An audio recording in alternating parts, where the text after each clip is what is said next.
Jeffrey, there will be no leftovers because this is all things considered. I almost just called us.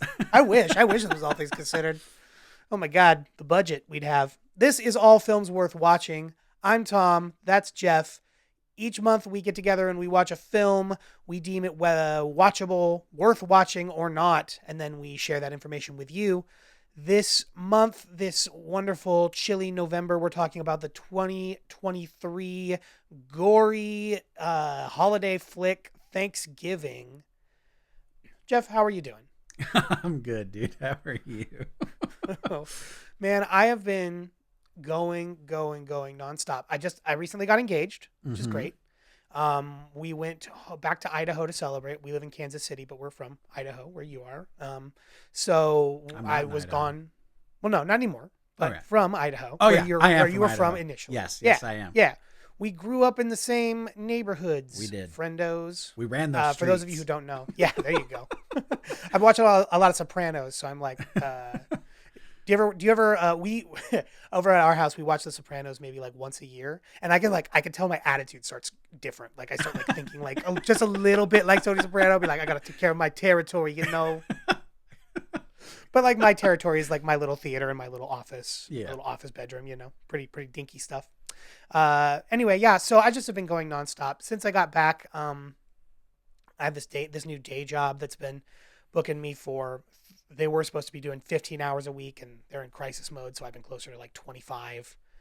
I've got a show coming up. I've got this remount of a really funny Christmas Carol show coming at the Unicorn in December in Kansas City. So I've just been going nonstop. I'm working with kids with disabilities during the day. One of those gremlins has gotten me sick, so I have like the infinity head cold, you know, because like when you're just like going, it's like there's no respite. So I'm in, week 2 of all of that funness. I'm feeling good though. Other than not feeling good. Thank you. I'm looking good. I'm feeling good. I'm ready to talk about some murderous, pilgrimy looking mother effers. All right, let's do it. What have you been up to, my friend? Working a lot, reading a lot, other content stuff, doing some, working on some music stuff, just the usual, just more because there's nothing to go do outside because it's dark at 4 p.m. Yeah. What's the weather like in Maine right now? Pretty much constantly gray, and usually somewhere between like mid 20s to mid 40s. We're hovering generally in like the mid 30s most of the time. Not real wet yet, but we're in the middle of a drought apparently. So weird. Yeah, interesting. It's strange to think that somewhere that touches the ocean can have a drought, but here we are. Yeah, I guess the salt water's no good. Yeah. It's like doesn't technically count. Yeah, it's very cold and it's windy here, so that makes it generally like 10 degrees colder than whatever the actual stated temperature is. But yeah, it's cold and gray, which means I get to stay inside. I feel you. We've been having the most temperate fall up until this week here in Kansas City. Like definitely signs of global warming, like that kind of thing where like the seasons are shifting, you know? But it's finally getting ass cold. Cold as balls, cold as whatever genitals you'd like to prescribe to it to show you just how very cold it is. Yeah. So. All right, buddy. Thanksgiving. What are your overall thoughts? 1,000-mile thoughts. I like this movie. I think it's dumb as hell, but I like this movie. Right on. Yeah, dude. Splatter is not my forte. So I'm a little, it's one of those things where like the splatter genre in general doesn't do anything for me. This is an Eli Roth movie. I looked up and I'm not super familiar with Eli Roth, but like one of the few things I've seen from him was Hostel, which I saw, but I didn't particularly enjoy. Like that was like a one-time watch and I was like, well, that was gross. And, yeah, that's what he does. With my like life. Eli Roth does gross. Like that's what he's out for. Yeah. Can you tell me I'm not one of those dudes. Like I watched a bunch of slasher movies for the first time just a few years ago because like when I was a kid, my stomach was so sensitive that stuff like made me sick and scared, and I really didn't enjoy it. But now that I'm like, older and hardened and have seen a couple of real people die, it's like not so scary. You're like looking Mhm. at the effects. But even then, I get like so bored with most of the gory slasher stuff. Particularly, there's like the Freddy, not the Freddy, the Jason. Excuse me, I Mm. always confuse them because they versed each other that one time. But like the Jason series in particular is so. To me, it's like these kids found this way to like make these B movies. See if we can just jump back in. Okay, hopefully that doesn't happen again. I'm not sure how much of that I lost, but I will. Yeah, we had a technical outlet or a technical funk that we're gonna try and figure out later. I guess. I hope. Oh, that sucks. That means like twice the editing I'm gonna have to do today. Anyway, not to put that on anybody else, but yeah, no. Gore, not for me. This was it was an okay watch because I was sick. This is the kind of movie that like I was like, because it's wanting me to be so entertained by the gore and that doesn't do my thing, that like the sickness I could kind of waft in and out sort of Sure. my attention, and I didn't feel too bad, you know.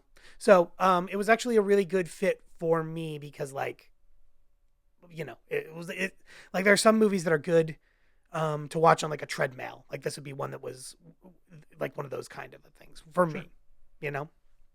But yeah, gore, blood and gore, not my thing. Gore for gore's sake, I think is kind of silly. So yeah, so that's kind of where I'm at. Excuse me. Yeah, I like it. I don't know. It is almost like a genre of comedy for me in a way where it's like the way the people get killed is what's funny to me. Like most of the time, the actual humor in these movies is terrible, but then just like the outrageously stupid ways that people get killed, that's what's funny about them. So they're definitely not scary, but it is like it's almost kind of like a Where's Waldo sometimes, where you play that Chekhov's gun thing where it's like, okay, I saw that guy pick up a screwdriver. When's that screwdriver going to show back up? And like that's the fun part for me, where like there's this one gal in here who gets killed on a table saw in like the absolute dumbest way. Yeah, And then that like was and pretty like gnarly. that's the fun part for me, is where it's like there's no like no like, because it's these movies are basically like fantasy. Like instead of magic, it's what ridiculous ass ways can we get people killed. And so that's the fun for me. Yeah, for sure. I mean, I mentioned already that I've been watching The Sopranos, Mm-hmm. rewatching that, and so like comparing the how they treat the violence side by side, I Mm-hmm. thought was interesting, and I could definitely see somebody getting a laugh out of it. But for me, I was just like, I don't know, because that in general doesn't tickle me. It was things like he'd grab somebody's neck and like twist their head off of their, like break their like neck. straight around in like Yeah, the goofiest way that would not work. and I literally couch this movie by like an episode of The Sopranos on either side. And so like at the like and the episode I watched afterwards, I watched a guy hang himself, and like I watched him hang. You Yeah. know what I mean? Because on The Sopranos, they're like, if you're gonna die, we're gonna watch the whole damn thing, and then you're gonna be like bloody and bruised and nasty when you go and like eat dinner with your family Mm-hmm. later on. You Yeah, know what I tone mean? Like you're gonna matters for follow sure. all the way through. Yeah. So that was the part of it where I was like, just for my money, I guess. Like we talked a little bit about this all film worth watching rule book that we're putting together. I think for me, one of the rules that I might want to put in is that if you're going to play around with death, I think that you should do it in a way that makes it worthwhile. You know what I mean?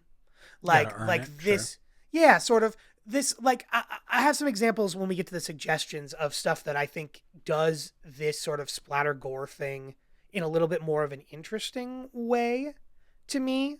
And we'll get to suggestions at the end, but yeah, just in general, I think that for my money, if you're going to like enter me into a world of death, I think I prefer stuff that isn't laying into tropes and having fun. That's a little bit more like I don't know. I've been watching a lot of the Coen brothers recently too, and they're sort of the same thing where like they kind of have a sort of their whole outlook starts from in a lot of ways. Death should be. It's a lot harder to kill somebody than it looks like in most movies. Mm-hmm. You know what I mean? So these days I'm just like I'm leaning a little away from the Marvel stuff and a little bit more towards, the opposite of that. And so the power fantasy of this is not like it's just not something that I find particularly like super duper duper entertaining. You know what I mean? Sure. Yeah. So those are my two thoughts. My 2 cents. My 2 cents put into a couple of thoughts, I should say. Sure. Yeah. Alrighty, buddy. Do you want to talk us through the plot? Hell yeah, I do. Nice. So like we mentioned, this is Thanksgiving from 2023. It's directed by Eli Roth. Eli Roth is a prominent horror filmmaker. He's part of what's known as the splat-pack. He's had a tremendous influence on horror, but specifically slashers. Splatterpunk is a literary genre, but I guess you could cross it over into movies. But just things that it's gore porn, essentially. Like it's just movies that exist for the sake of torturing people for the most part. Yeah. Sorry to interrupt. I just said the splat pack is a new term for me. I've never heard that before. I like it a lot. Sure. There's all sorts of packs. There's brat packs, splat packs. Mm-hmm. Wait, I think there's got to be a third one. There's a frat pack, but that's from like yeah. That's the Will Ferrell, Luke Wilson, early 2000s shit with like old school. Yeah. Vince Vaughn, those guys. I feel like Tobey Maguire was in one for a while, right? That doesn't matter. Sorry, bear with me. I don't know. Sorry, excuse my sick ramblings. Sorry, we were talking about splattering. Thanks. Yeah. So, anyways, Eli Roth really first came into prominence with his 2002 movie Cabin Fever, which was actually a pretty good movie. It's he was pretty young when he made it. I think he was like 30, but it's definitely more of that early 2000s. Like this is a horror movie that's trying to be very serious, and I think it works pretty well. He also did the Hostel films. I think there's like 5 of them now, but I know he was directly involved in I think the first 2. And those movies I watch like once every 5 years because they like are very uncomfortable. And so for me, when he's really leaning into that dark, dirty, grungy, almost like Eastern Bloc style of torturing people, it is where he like really shines. But he does a bunch of horror stuff. And ironically enough, Thanksgiving, this movie is based off of a fake trailer that showed in the Grindhouse movie from Quentin Tarantino. Sure. I could definitely. I didn't make that connection. I mean, they did that with Planet Terror. Yeah. But no, Planet Terror was one of the Grindhouse films. Anyway, I didn't make that connection, but I could totally see that. This kind of has like a lot of the same problems that I had with like Snakes on a Plane. Yeah, it's a spoof that became a movie. Yeah, this was a funny trailer that went from 3 minutes to 90 minutes, for sure. Anyway, so let's talk through Thanksgiving. On Thanksgiving Day in Plymouth, Massachusetts, a mob gathers outside local superstore Wright Mart in preparation for a Black Friday sale. Jessica Wright, whose father Thomas owns the store, lets her boyfriend Bobby and her friends Gabby, Evan, Scuba, and Yulia inside early. The crowd notices them and charges into the store in a frenzy. Several people are killed in the ensuing chaos: a security guard, a customer, and Amanda Collins, the wife of Wright Mart's manager Mitch. Bobby, Jessica's boyfriend, has his arm shattered in the incident, and he later moves away from Plymouth. So this is that like classic, everybody's outside the Target, like crushing the barriers. And then, they see some people inside the store. They rush the store. It's madness. Yeah. And it's sort of a slasher trope, right? Where we're starting with a horrific incident that's sort of going to excuse or justify all of the nasty torture-y things that are going to be going on for the next, like, however long, an hour and a half. Yeah, this is our inciting incident for sure. This is the who hurt you part of the movie. Yeah. And I kept, when I was watching this, so this is the second time I've seen this movie, and there's something about the scene when everyone's rushing the store and he's like, "You'll get your fucking waffle eye and settle down." And they're like rubbing it, like going in there. There's a point where someone takes like a toaster oven off of a guy who's actively like bleeding out, and people crawling around like, "Somebody help me." And it reminded me for some reason of the D-Day scene from Saving Private Ryan. Like, yeah, for sure. like just in that like terrible chaos is happening around you, but people are so concerned with only like, you know, their thing. But I was like, this is absolutely ridiculous. They're like in the middle of a Big Lots fighting each other for toaster ovens. Yeah, for sure. It was definitely cranked up to 11, and it was definitely like, I think the idea that we're trying to communicate is like, well, Thanksgiving's gotten really commercial, right? Yeah. And that's sort of like the moral authority that's going to justify all of the torture and nonsense. My problem with it is that having been to a few of those, even a few of those black market things that have like gotten gnarly, because Jeff, you know, my brother Jake used to like insist on going to those. I think mainly just going to several. Yeah, mainly just I think as an excuse to get out of the house. Like that's a lot of family, and my family in particular was like often sort of at each other. So, you know, getting to be out for the evening is a good of excuse as any. So we've been to a few, and I mean, like I know that there have been people that have died in riots and stuff, but I don't know. It just seems like I feel like there's definitely a term for it where you're like you're kind of creating the issue that we're using to like justify the whole movie, but it's like I think you're like reaching a little. You know what I mean? He's for sure exaggerating it. Yeah. 100%. Like the fact that this like feels like D-Day. I don't know. It was like it was silly, but in a way that was like, okay, well, this is my problems in general with this movie, because I'm down for like a fun, gory, good time. But my problems with it is that it feels a little cynical. Like the fact that you said it's from a trailer where it's like, oh, so we've got to start with the Thanksgiving. Like that's all of my questions that if I was really enjoying the movie, I wouldn't be like sitting back and asking, are all about like I've never been to Massachusetts, but is there anybody that's into Thanksgiving? Is there any small town that's into Thanksgiving like this? You're like, you should like, I'm curious, like you're in Maine right now. So you're like closer to where this sort of like, this sort of thing, if it's a real thing, happens. But I just can't imagine like the Black Friday side of it all. Like we're going to have like gigantic Thanksgiving parades and like Thanksgiving pageants. And it's like, I think most people use this holiday as an excuse to like sit home with their family and eat food. Yeah.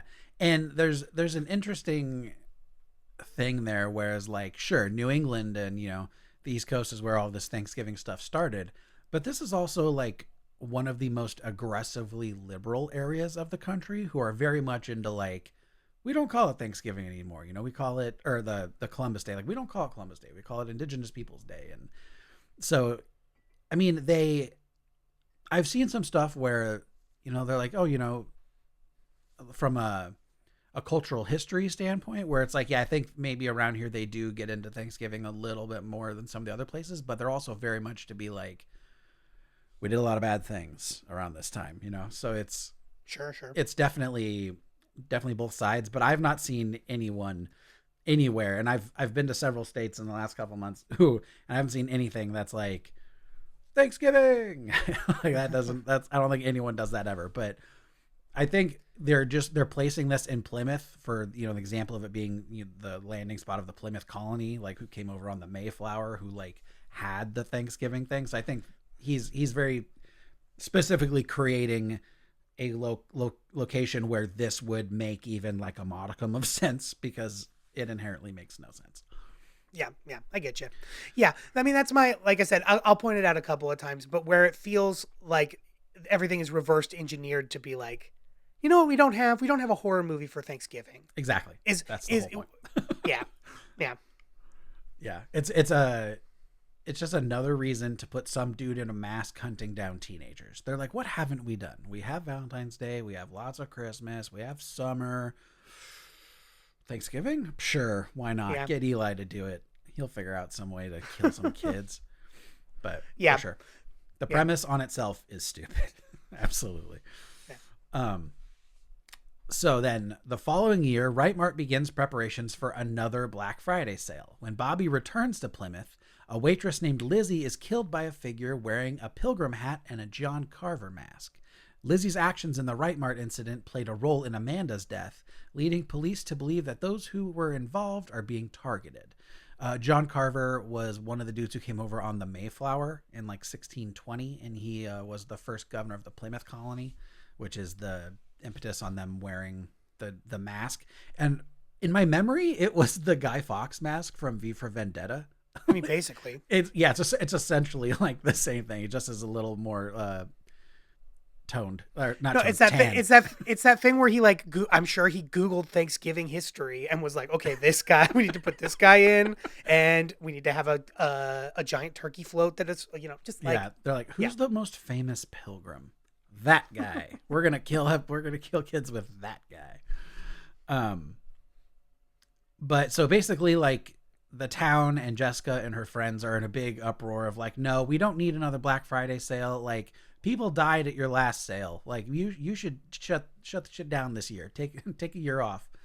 But of course, in like another kind of like not even like mean spirited, but kind of a half-hearted poke at consumerism, they're like, no, we're gonna come back bigger and better. Yeah, I mean, another silly thing about this movie is the idea that like the local Walmart is owned by like a guy that lives in town. yeah, like that's not how those work, guys. Yeah, and they at one point like show their house and mention them like living in a mansion and stuff, and they're just like, his kid just goes to public school with like everybody else. Like, no, especially not in New England, definitely not. Yeah. The assailant, now fittingly called John Carver, tags Jessica and her friends in grisly social media posts, which it's Instagram. Jessica lends camera footage from the Right Mart incident to the town's sheriff, Eric Newton. Carver kills several more residents involved in the riot, including a security guard who fled during the rush and the student responsible for the vicious stampede. Evan and Gabby are soon abducted while Yulia is attacked in her home. Jessica and Scuba make it to Yulia, but are unable to stop Carver from disemboweling Yulia with a table saw. That was the silly one. The police attempt to lure Carver out by having the Wright family participate in the Thanksgiving parade.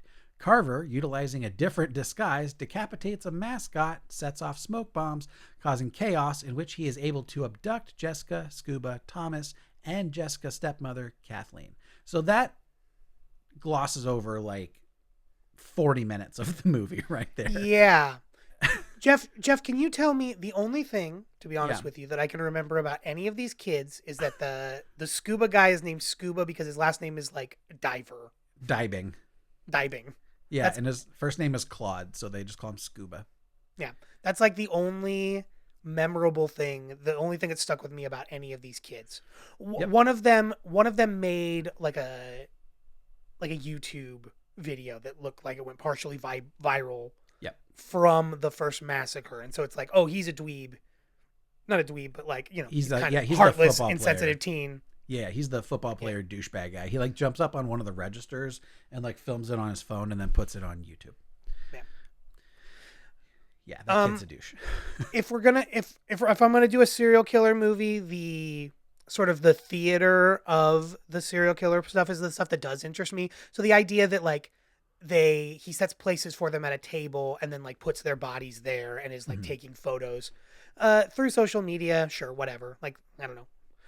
I get a little like about movies that like use social media too much, which is, I don't think it's anybody's fault other than like, I think I just like want to think about social media less, and movies are like the one place where usually you get to do that, Yeah. So, you brush up against that a little bit, but in general, like the idea of setting a place for them and then placing their bodies and their heads on plates and all of that stuff, I thought was fun and effective, and I didn't have any issues with, for sure. I do love me a melodramatic serial killer.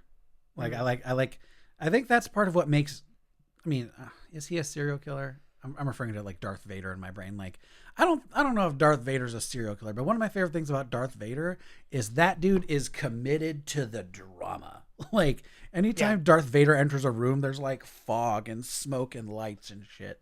And I'm like, that's cool. I like that. So I don't know. I think the costume and the whole like, I'm gonna set places at this giant Thanksgiving table for these people to make a point. Like, I don't know, that's kind of fun in a stupid way, but definitely in like a theater kid, like, yeah, give me the drama way. Yeah, for sure. And not to pull us away from this, but like my favorite serial killer movies are probably David Fincher movies, and they're really focused on this. Like if you're watching Seven, the first, 3/4 of Seven is you watch it going around and like looking at the theater that John Doe or whatever his name ends up being creates, and so that aspect of it was cool and was fun and was interesting. And I, in general, I just wish, it's that thing where like the splatter gore kills do nothing for me. Like that table saw thing, I was like, yeah, that's gritty, but that went on for like 20 seconds. You watched her. It was long. Bent over that. And so like the fact that you laugh, it's like I roll my eyes, you laugh, and that's the difference between you and I. Yeah, which is totally fine, Yeah, yeah. At first you see it like cut off her fingers, and then he like pushes her onto it, and then you just see her stand like for like way too long. I'm like that's the part where I'm laughing. I'm like, this is so stupid. Maybe that says something about me, but.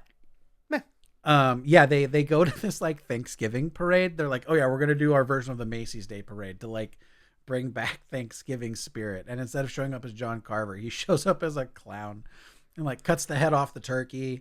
He like fucks with the floats. At one point, this like old truck is pulling like a giant like pilgrim boat. I think it's like the Mayflower, and the truck stops, but the boat keeps going and it punches through the back of the truck cab and like through this dude's head. It's just like way over the top. Yeah. That might be one of my favorite ones from the whole movie. It just is like, oh, no way. Anyways, so then Kathleen tries to escape but is captured and cooked alive at Carver's hideout. Her corpse is served as a turkey at the table where the hostages and victims' corpses are seated. Carver then bludgeons Evan to death in a live stream in front of the others. Evan is the football player one who took the video from the first one. Can I tell you something kind of fucked up? Yep. A sign of like the life that I'm living these days. I just watched somebody get cooked alive in an oven on something else, but I cannot tell you for the life of me what movie or TV show it was. I was like, it was happening, and I was like, I just saw this happen. Where did it happen? Like, oh, it's becoming a trope. I guess. But my favorite part of this bit is she's like tied up in the oven and she's like screaming, and he like opens the oven to jab like a turkey timer in her. Right. And I was like, at first I thought it was a sedative. I was like, he doesn't want to hear her scream anymore, but no, it's a turkey timer. And I was like, it's funny, but it's so stupid.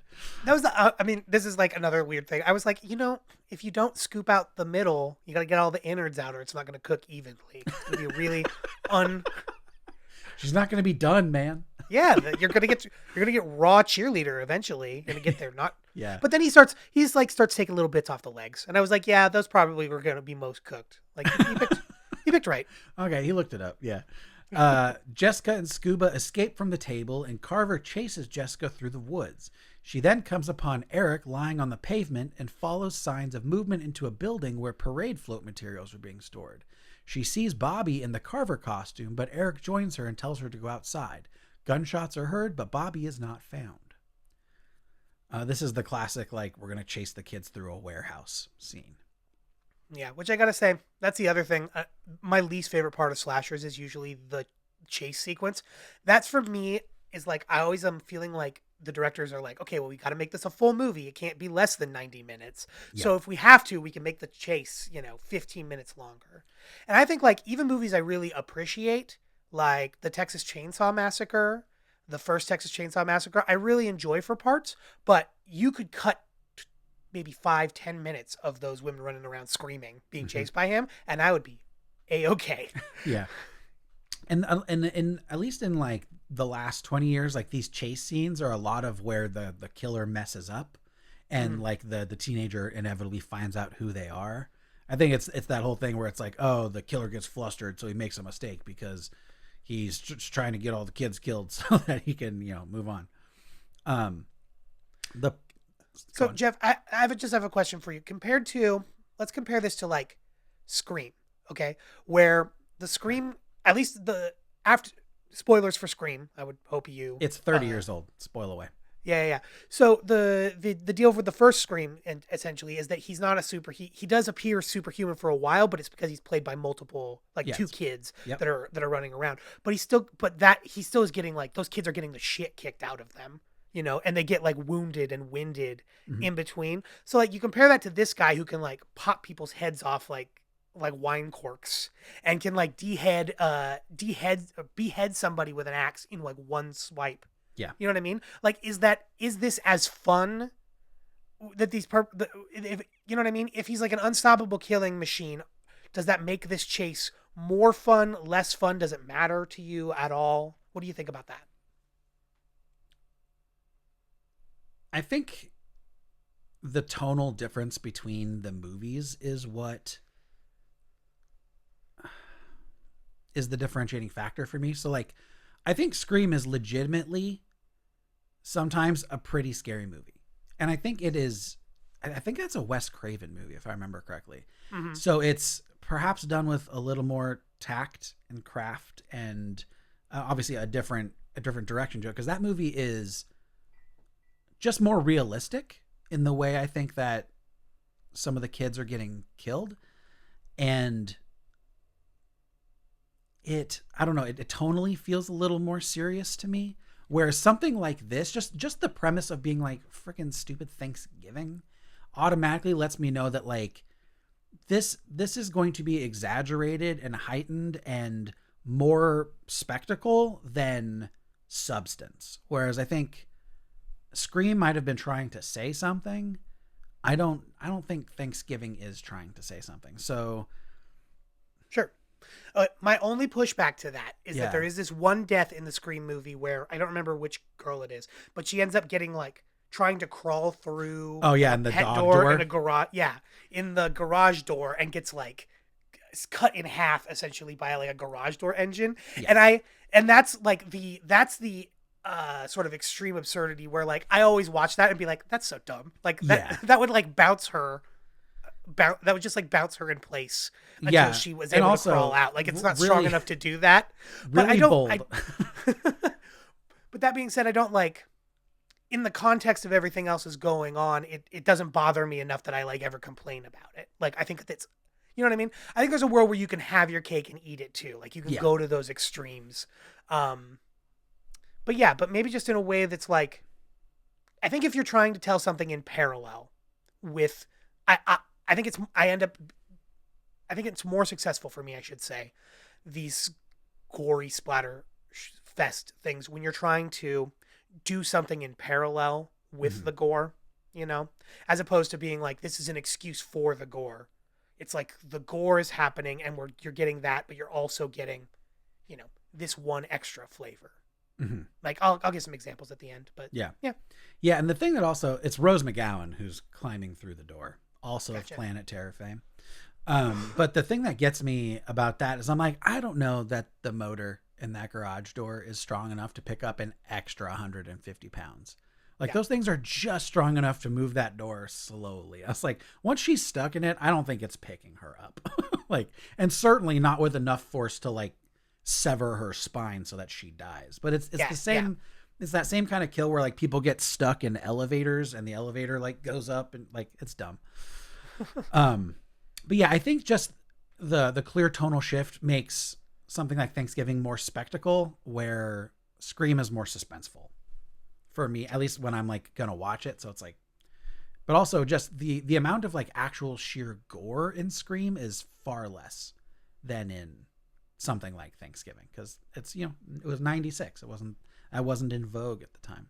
Yeah, for sure. But the police inform Jessica that her friends and her father are safe. And in the sheriff's office, Jessica notices the same debris from the woods that stuck to her clothing is also stuck to the hem of Eric's pants, which confirmed that Eric is John Carver. Eric being the sheriff. Yeah. Hey, you want to know how I knew that this guy did it? Because he was there. It was time. Yeah, he was around long enough. Yeah. When Jessica... about 40 minutes, he was around. Yeah. It's like that guy did it. Yeah. It also sparked it for me when she finds him laying on the concrete outside, and he we don't see him get attacked by anything. He just is like laying on the ground like, ugh. And I'm like, we don't know why you're here. When Jessica asks Eric why he committed his killing spree, he reveals his motive for the murders was revenge. Eric had been having an affair with Amanda, who was pregnant with his child when she was killed during the Right Mart incident. She's the gal who gets hit with the shopping cart. If you ever watch this movie. Eric then began targeting those he held responsible for the riot, as their negligence and violence caused Amanda's death. Eric had also abducted Bobby and placed him in the Carver costume to frame him. Mastermind. Intending to poison Jessica to cover his tracks, Jessica reveals to a horrified Eric that she has live streamed his confession, exposing him as the killer to the world. Eric attacks her, but Bobby intervenes. An enraged Eric attacks again, intent on killing Jessica for ruining his life. Jessica then loads a blunderbuss using her mother's bracelet and shoots down a balloon attached to a tank of gas, causing an explosion that engulfs the sheriff. That they had started inflating maybe 3 minutes ago because they knew, I think that they just knew that they had a third act spectacle that they needed to do. Because I was like, why else would you that's not going to slow him down. Because they were running away from him. And I think the logic was, I'm going to turn the gas onto this giant inflatable turkey. I think it is, right? Mm-hmm. Yeah. To slow him down the same way you would throw chairs or throw furniture in the way of something. Marble. But it's so slow. Yeah. So that doesn't make any sense. So the other logic would have to be, right, that she knows that she has the blunderbuss she's going to have access to that blunderbuss in a couple of minutes. She's creating a bomb. Looking too close, man. I think fair enough. A magnifying glass off it. I think you're looking too close. I also loved that. So earlier I mentioned Chekhov's gun. The blunderbuss is Chekhov's gun because it pretty early on in the movie we see the local townie druggy dropout guy who sells booze to kids. He fires one at the school and is like, whoa, calm down, it's empty. And Jessica makes a comment. She's like, oh, I had to shoot one of those one time. It almost blew my hands off or whatever. I gotta say, probably MVP of the movie. I know more about him than I do any of the teenagers. I love that scene where those kids are trying to get into his underage house party. They don't know. And he makes some metaphor. He talks about how much better Black Sabbath was after Ozzy left and is getting by Dio, which I thought was really funny, especially in the context right now. Ozzy died a few months ago, and so everybody's hero worshiping Ozzy Osbourne right now. Yeah. So the idea that somebody would give him up in a passion monologue about how Sabbath was better afterwards, and the kid's like, who's Sabbath? And he's like, get out, you're out, you're not allowed. He's like, get off my property. It's pretty funny. Yeah, solid. But yeah, so then she puts her bracelet in the blunderbuss, and she it's so dumb. A blunderbuss is so inaccurate. This would never work. Blunderbuss is basically the pirate version of a shotgun. This would never work. Yeah, so big explosion. No one could have survived that explosion. Jessica reunites with Gabby and Scuba while Bobby is taken to the hospital. Authorities are unable to find Eric's body and believe he was incinerated in the blast. Reunited with her boyfriend Ryan, Jessica has a nightmare in which she is attacked by a flaming Eric. Finn. Credits. Thanksgiving by Eli Roth. Yeah, this movie's dumb as shit. It's fun only in the ridiculous melodramatic murder sequences, but other than that, this movie has zero redeeming qualities. The acting is not very good. Patrick Dempsey's pretty good, but he's got some chops. He was on Grey's Anatomy for 15 years or some shit. Yeah. But other than that, pretty much everybody in here is for the most part, a nobody. I mean, Gina Gershon is in here. Rick Hoffman. I think they have some TV credits, but this is that slasher movie thing where they're going to take a bunch of kids who just got out of the UCLA acting program and are like, hey, I'll give you $10,000 to get stabbed on camera. And they're like, cool, I'm going to win an Oscar. But yeah, I like this movie. I'll probably buy it on Blu-ray next time I find it, just so I can watch it once a year, but it's not a great movie. Yeah, no, for sure.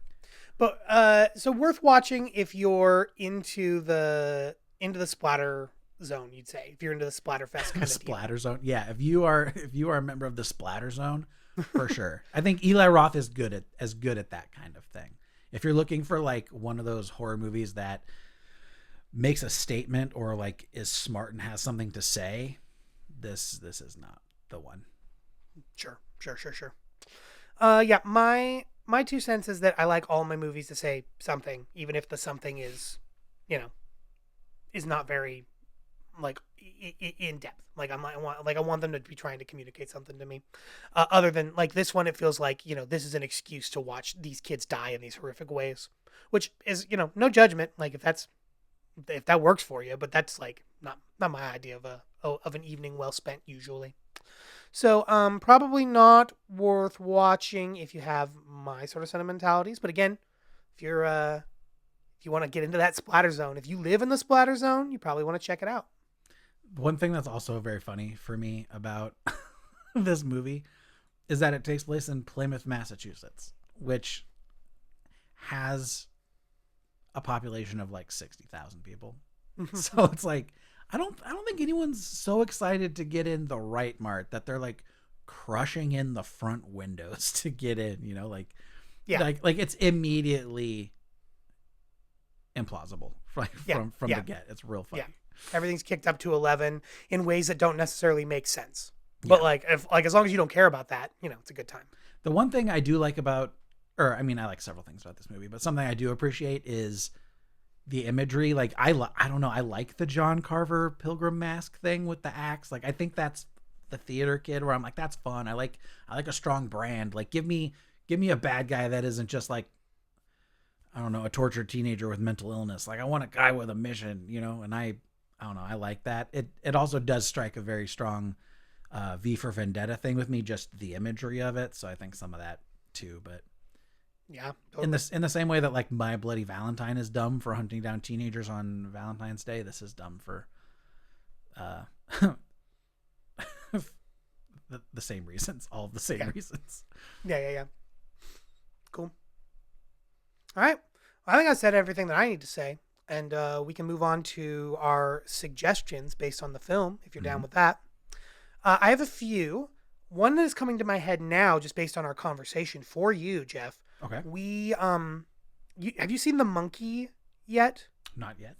Yeah, that's an Osgood Perkins who did Long Legs, and we were almost. It was one of the possibilities for our October movie, and we went with Barbarian instead. But based on like, are you familiar with the story of The Monkey? Do you know? I know it's a Stephen King short story, but yeah, it's a Stephen King short story about like a cursed monkey that when you play with it, when you wind it up.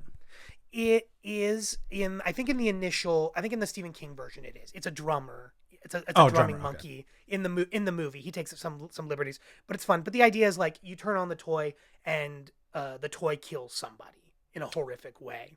And so there's some things about it that don't work for me, but essentially it's like a really black, dark horror comedy about just people dying in horrific ways.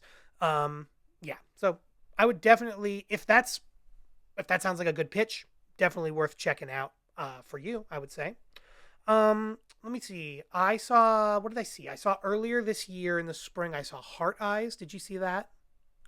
No, but I've been wanting to. Yeah.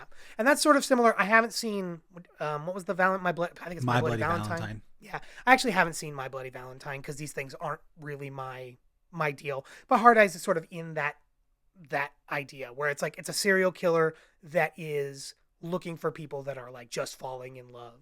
And what Hard Eyes does is interesting. Like I was saying earlier, like I like a film that does this horror nastiness, but is also doing something else in parallel. Like I like that it's balancing both. Hard Eyes is interesting because you're following around these characters that are sort of like, will they, won't they, in a real romantic comedy way. But the stakes are if they do get together, if what we're watching is a romantic comedy, they're gonna get murdered. They're gonna be victims of this serial killer. So you're like watching a romantic comedy where the stakes are if they do fall in love, they're probably gonna get chased down and murdered. I need to see this. Yeah, it's pretty fun. It's a fun blending of genres. Yeah. As far as let's see, another suggestion I had. Oh, I think something that does this. It still is an uneven movie, but does this sort of like we need a horror for a holiday thing, and I think it does it a little more enjoyable for me, in a way that was more enjoyable for me, I should say, would be Krampus for Oh, I Christmas. love Krampus. Yeah, I liked Krampus a I lot. love that movie. Some of the CG stuff doesn't work for me. The and kinda gingerbread bums me men. out. I hate the Yeah, gingerbread men. yeah, exactly. But otherwise, like I think that movie is doing what this is trying to do for Thanksgiving, but is doing it so much better. You know, it's being like Christmas has become too commercial, and we're gonna watch a movie where you get punished before it. Yeah. You know, And also just the cast in that movie is so good. oh yeah. Who's the dad? I'm spacing on his name right now. Adam. It's the dude from Parks and Rec. Adam Scott. Adam Scott. Yeah, David Kepner's in it. Who's that? You know, that guy. I mean, he was in The Office a little bit. He was the guy in Anchorman. Yeah. He did what was it Todd called? Packer. Todd Packer. Yeah. I love Pac-Man, David Kepner. Wacky Pack. I love David Kepner. He's hilarious. He's good. Yeah. You can tell that he's like actually a good actor. He just keeps playing the same like douchebag over and over. Like that guy's cool. It's got Toni Collette in it, who like was in like Hereditary and stuff. Like yeah. That's like And actually like a good movie, except for the shitty CGI. Yeah, and that's you get both. You get the gnarly horror fest, but you also get like some interesting family drama and some good acting. You know. Yeah.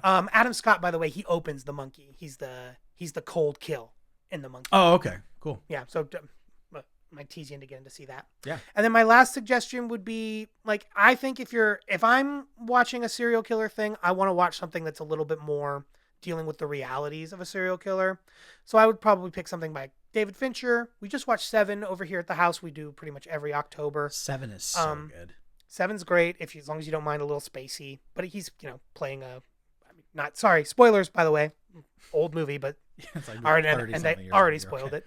But anyway, like you have to deal with Kevin Spacey for 15 minutes. But he's playing people or he's playing somebody that kills and eats people. Maybe doesn't eat them. I think he eats some of them. He kills them for sure. He does. Eat them. He does. Anyway, he plays the sick weirdo that he's really in touch with his sick weirdo, obviously, and it shows. But yeah, or maybe the girl the girl with the dragon tattoo, I think is another. Oh, I like the girl with the dragon tattoo. Yeah, just another example of like this is sort of the realities of how a serial killer could or does actually function. I think that stuff is really, really interesting. I think it's more interesting than this sort of like Marvel power fantasy take on it, on For sure. the slasher, personally. Yeah, my recommendation would be The Strangers, which is I think a 2007 or 2008 movie. That movie, I don't like watching it. It's so scary to me that I don't watch it that often because I find it to be genuinely unsettling. It just is very scary and like very well made, and I love it, but I hate it.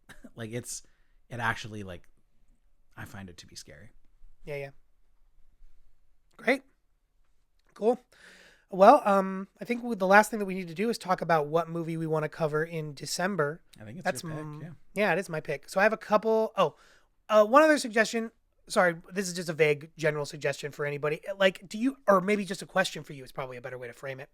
Do you have any like go-to November, like Thanksgiving-y movies? Like, do you have any movies that you definitely watch this time of year?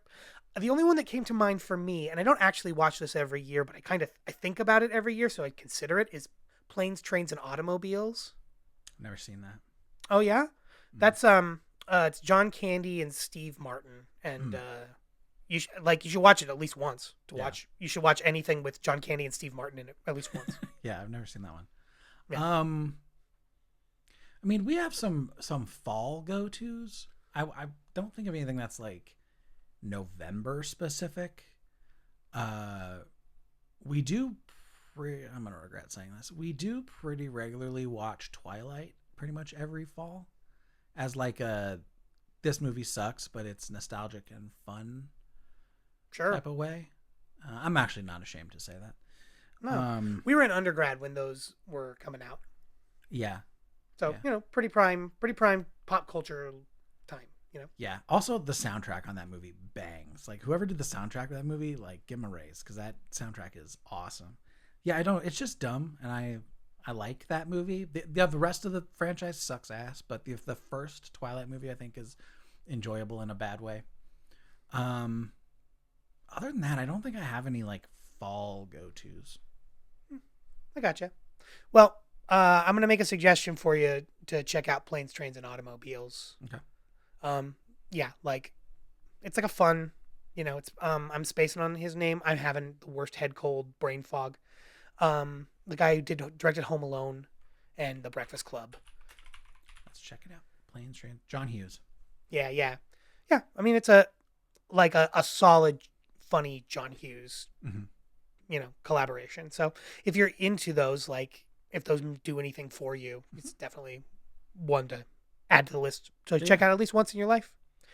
Okay, I had a couple of suggestions or a couple of thoughts for December. The one that I'm leaning with most is probably Satoshi Kon's Tokyo Godfathers. Have you watched that yet? We talked about it when we did Millennium Actress. Okay. Yeah. This is my probably latest holiday movie that I like insist on watching every year. Okay. It's a Satoshi Kon. It's a kind of a somber tale. But I think that in general, I think it's a good thing. Satoshi Kon only made like 4 or 5 movies and 1 TV show. And they're all amazing, by the way. Yeah, yeah, just like knocked it out of the park and then got cancer and died. A really sad tale, but really incredible, and I want to watch it anyway. So I think that's what we should do. Okay. So next month, Satoshi Kon's Tokyo Godfathers. We're going to talk about that. We're going to have a holly jolly time with some sad homeless folks, unhoused folks. Hell yeah. Hell yeah. Hell yeah. Get the Hell Christmas yeah. spirit. All right, buddy. I am out of stuff. Okay. What about you? Yeah, we're good? We're good. Cool. Bye, everybody. Thank you for listening. Bye. Join us again next month to talk Tokyo Godfathers with us.